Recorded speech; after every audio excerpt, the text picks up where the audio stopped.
புடலங்காய் ஸ்டஃப்னு ஒரு உணவு இருக்குதுங்க. இது எல்லாருமே செய்து சாப்பிட முடியும். இப்போ உங்களுக்கு நல்ல நேர்த்தியான முறையில் ஐயா செய்து காட்டுவாங்க. பொறுமையாக பாருங்கள். கேரட் துருவல் போட்டுக்கணுங்க. கேரட் வந்து காய் துருவலில் துருவி வச்சுருக்குறேங்க. கேரட்டு துருவல் பார்த்துக்கோங்க. இப்போ வந்து ஸ்டஃப் ரெடி பண்ண போகிறோம். புடலங்காய் ஏற்கனவே வெட்டி வச்சாச்சு. ஒரு 4 புடலங்காய் இருக்குது பார்த்தீங்களா, 4மே வட்டமாக வெட்டி வச்சுக்கணுங்க. அந்த வட்டத்துக்குள்ளே இப்போ ஸ்டஃப் வச்சு அப்படியே அந்த வட்டத்தோடு எடுத்து அந்த புடலங்காயை கடிச்சு சாப்பிட போகிறோம். அதுக்கு தான் இப்போ மெனு ரெடி பண்ணிகிட்டு இருக்கோம். அடுத்து பாருங்கள், இங்கே முட்டைக்கோஸ் கேரட்டு முட்டைக்கோஸ் சேர்த்துக்கிட்டு இருக்கோம். பீன்ஸு சேர்த்துக்கிட்டு இருக்கோம். 3 கூட நம்ம தேங்காய் துருவல் ஆட் பண்ணிக்க போகிறோம். தேங்காய் துருவல் சேர்த்துக்கிறோம். தேங்காய் துருவல் சேர்த்தாச்சு. வேர்க்கடலை வந்து இந்த மாதிரி பொடியாக இருக்கிறது சேர்த்து, ஏன்னா ஸ்டஃப் பண்ணுறப்போ இதில் காய்களில் வந்து கொஞ்சம் நீர் விடுங்க. அந்த ஸ்டஃப்பு வந்து அப்படியே நல்லா நிற்கணும்னா நம்ம இந்த மாதிரி பொடியான பவுடரை இதில் ஆட் பண்ணிக்கிறோம். ஆட் பண்ணியாச்சு. இதில் வந்து கொஞ்சம் பொட்டுக்கடலை பவுடரும் கொஞ்சம் நம்ம ஆட் பண்ணிக்கிறோம் லைட்டாக. பொட்டுக்கடலை தூள் சேர்த்துட்டாச்சு. ஏதாவது நீர் அதில் வெளியாண்டுச்சுன்னா அதை வந்து பொட்டுக்கடலை பவுடர் இறுக்கி டைட் பண்ணி டைட் பண்ணணும். இதில் வந்து மிளகுத்தூள் ஆட் பண்ணுறீங்க. காரத்துக்காக மிளகுத்தூள். இதில் வந்து காரமும் உப்பு போடுறவங்க உப்பு கொஞ்சம் கூடுதலாக சேர்த்துக்கிறது நல்லது. அப்போ அந்த புடலங்காயில் வந்து நம்ம எதுவுமே இல்லாமல் இருக்கிறது, அதோட அந்த சுவை வந்து மேட்ச் ஆகிக்கும். ஆமாம், புடலங்காய் அப்படியே வச்சுக்குவோம். ஜாஸ்தியாக போட்டுக்கிறோம். புடலங்காயில் எதுவும் மசாலா மிக்ஸ் பண்ண மாட்டோம், அதனால் கொஞ்சம் உப்பு சேர்த்துக்கோங்க. கூட சீரகத்தூள் கொஞ்சம் போட்டுக்கிறோம். சீரகத்தூள், உப்பு போட்டுக்கிறோங்க. உப்பும் சேர்த்தாச்சு. சேர்த்துட்டு இதை மிக்ஸ் பண்ணுறோம். இதை வந்து நாம் ஏற்கனவே சில வீடியோக்குள்ளே சொல்லியிருப்போம். நம்ம காயை வந்து விரல் விட்டு மட்டும் கிளறுங்கன்னு. இதை கொஞ்சம் நீங்கள் டைட்டாக பண்ணிக்கலாம். டைட்டாக மிக்ஸ் பண்ணி, ஏன்னா வாட்ரு வந்தாலும் இதில் பிரச்சனை இல்லைங்க. ஏன்னா நம்ம ஸ்டஃப்பு தான் வைக்க போகிறோம். டைட்டாக மிக்ஸ் பண்ணி அழகாக புடலங்காய் ஒன்று எடுத்து இந்த மாதிரி வச்சுங்க.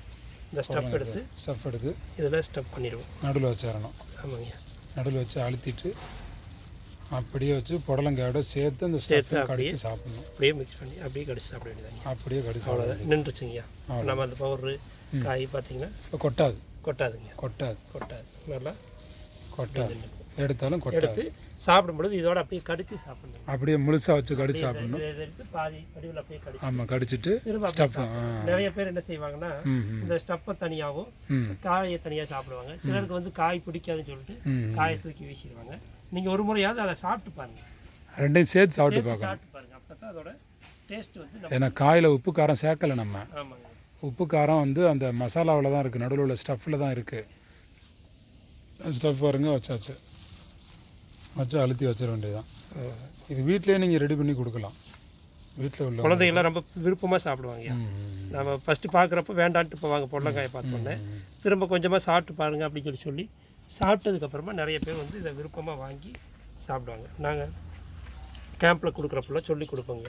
இந்த மாதிரி சாப்பிட்டு பாருங்கன்னு சொல்லி கொடுக்கும்பொழுது அவங்க வந்து சாப்பிட்டு பார்த்துட்டு நல்லா இருந்துச்சு, இன்னொரு பீஸ் இருந்தால் கொடுங்கன்னு சொல்லி கேட்டு வருவாங்க. ஐயா சாப்பிட்டு ஒரு மூலிகட்டி அடிச்சிங்கன்னா சரியாக இருக்கும். நல்லா நேச்சர் கீர் ஒன்று ரெடி பண்ணிக்கோங்க. நேச்சர் கீர் ரெடி பண்ணிங்கன்னா ரொம்ப பிரமாதமாக இருக்கும். நிறைய இயற்கை உணவுகள் இருக்குது, விதவிதமாக ரகரகமாக இருக்குது. நாங்கள் கொய்யாப்பழத்தில் ஸ்டஃப் பண்ணுவோம், தக்காளியில் ஸ்டஃப் பண்ணலாம். இதே மாதிரி தக்காளியை வந்துங்க, தக்காளிக்குள்ளே இருக்கிற அந்த விதையெல்லாம் எடுத்துகிட்டு மேலே லைட்டாக கட் பண்ணிவிட்டு உள்ளே இருக்கிற விதையெல்லாம் எடுத்துகிட்டு அதே மாதிரி இதே மாதிரியே தான் எப்படி செஞ்சோமோ அதே மாதிரி செஞ்சுட்டு தக்காளிக்குள்ளே ஸ்டஃப் பண்ணி சாப்பிட்டா அதுவும் நல்லா டேஸ்ட்டாக இருக்கும். நல்ல சுவையான உணவு இது. பலாப்பழத்தில் பாயாசம் பண்ணுவோம், அன்னாசி பழத்தில் பாயாசம் பண்ணுவோம், அவல் பாயாசம் பண்ணுவோம்.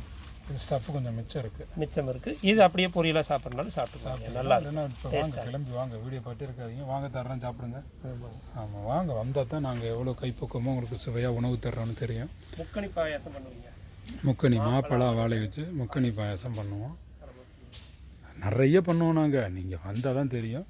இப்போ வீடியோவில் வந்து நிறைய பேர் செய்கிறதுக்கு தெரியலைங்கிறீங்க, அதனால் பக்குவங்கள் வேணுமேங்கிறதுக்காக நிறைய மெனு நாங்கள் உங்களுக்கு தர்றோம்.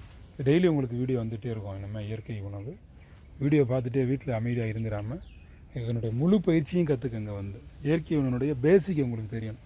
பேசிக் தெரியணும்னா நீங்கள் நேரடியாக வந்தால் தான் தெரியும். நல்லதுங்க, நல்லா செய்து சாப்பிடுங்க.